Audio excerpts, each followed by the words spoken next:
Welcome to Enlightenment with Colby Hurd. Prepare yourself for some powerful information that will motivate, inspire, and uplift you. And now, your host, Colby Hurd. Welcome back to Enlightenment. We're joined with our guest today, Reverend Carlos A. Howard. Welcome to the show, man. Welcome, Colby. Glad to have you here with us on today. Now, let's get right into it. Let's talk about what's going on in the city of Norfolk with the Boys and Girls Club in Colonia Avenue. Why is it important to reopen the Boys and Girls Club? First of all, children need safe haven, specifically designed for children. Okay. The Bible tells us to train up the children in the way that they should go, that when they're older, they're not depart from it. And what has happened over the past 14 years, it has not been the priority, so to speak, of the community leaders and elected officials to make a human investment in the lives of these children. And as you may know, 9 years ago, or better, the club closed. Absolutely. And when it closed, it was a tremendous increase in youth violence, Yes. crime, and even murders. Absolutely. And no one seemingly wanted to connect the relationship between the two. Now, you and I know both from coming from families and structured the way that we've been brought up in, it says that an idle hand or idle mind is the devil's workshop. That's right. And what he's been doing is working 24/7, wreaking havoc in the minds of these children. Yeah. And with nowhere to go, parents forced to work to provide basic needs for their children. Right.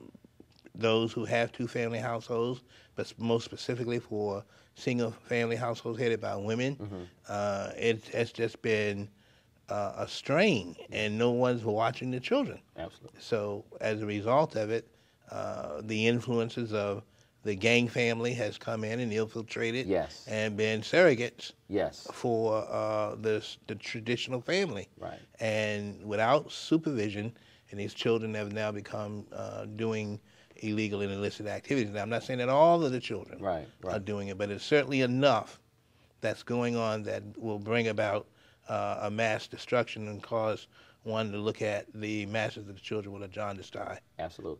And so today we want you to share with us, many viewers are tuned in today on the show and really want to know about the Boys and Girls Club, the Boys and Girls Club in Norfolk, on Colonia Avenue. You know, what would it serve to these youth, to our youth in that community? Well, what it would do, basically, in its history, the Boys and Girls Club was founded based upon its ability to serve the needs of urban or inner city children. Today, we want to target in specifically on the Park Place section, and you being the president of 35th Street Merchants. To our viewers today, what can our viewers do? Who can they contact? Who can they email to assist in reopening this facility? Well, I'll tell you this. There's money been allocated from the federal government that Housing Authority has in place already that basically would get enough of the facility endowed and up and running. And 14 years ago, we had an elected official that basically oversaw the business of that ward of Park Place. Okay. And 9 years ago, when the facility closed, we had all of the council vote, with the exception of the one person who had jurisdiction over that council. Okay. And we didn't understand why the thing wasn't moving. Come to find out, it was she that didn't want it to proceed. Yeah. One of the most devastating of incidents is the death of a child.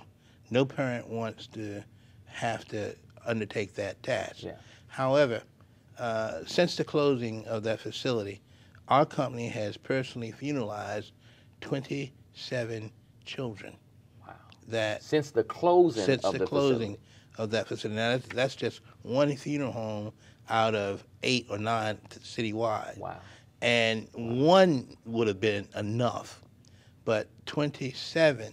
Oh my God. And then the most tragic of them is that here's this wonderful facility. All it needs is a little refurbished, and it doesn't need that now, is to put it back into use. Here was a couple of years ago on a hot summer day, several kids from the area wanted to go somewhere and cool off. The facility had closed. They stole into Old Dominion's pool, and 2 of them drowned. Oh, my. Now, how tragic can you get? Now, someone at some point in time has got to say there's a connection here between why these children are losing their life, why they're ending up in crime and in violence.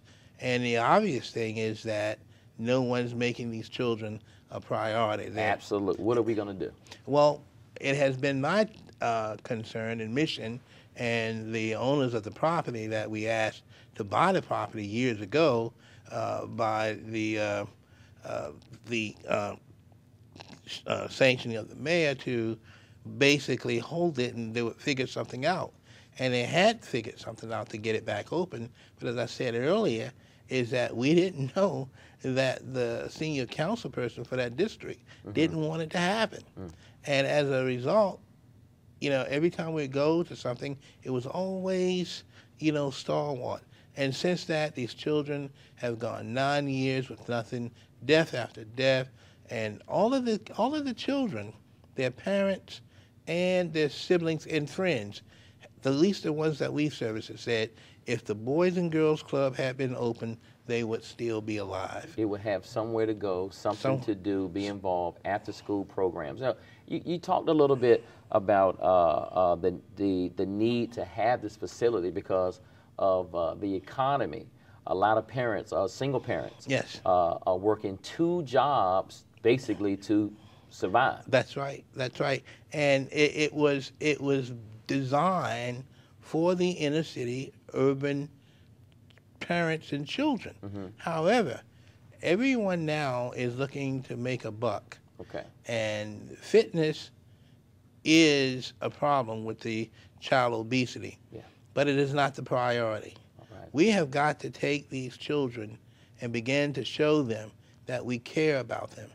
And in the past 14 years, and even recently, the past 9 years, we've shown them how much we love them by shutting the doors, shutting them out, and putting them on their own without letting them have a place to recreate. And then the facilities that are operated by the city and other agencies just don't meet the needs. They don't accommodate economically for the parents to be able to afford them. They don't have the kinds of programs in place that can begin to cause these children to interact, to begin to develop skills and an awareness of themselves so that they can become sociable and literate. It's just not there. It's not there. And that is the whole problem, that the adults and the officials are spending money building buildings, hoping that that's going to change the situation. But instead of them building buildings, they need to be investing in the human capital and build the children, build the people. Someone's watching the show today. You sitting on your couch, you're saying, you know what, I want to be a part of it. I want to get involved. I want to help. How can they reach you, or email by way of phone number? How can they get involved? Well, you can reach me personally at carlosahoward@yahoo.com. You also can reach me on the 35th Street Merchants Association line at 757-620-8868. Really, really, really want to thank you so very much for coming by and sharing with us on the show on today. And we want to thank you for being with us on Enlightenment with Colby Hurd. Thank you so much for tuning in with us. Happy holidays. Enjoy your family and friends. Until next week, be blessed. This has been Enlightenment with Colby Hurd.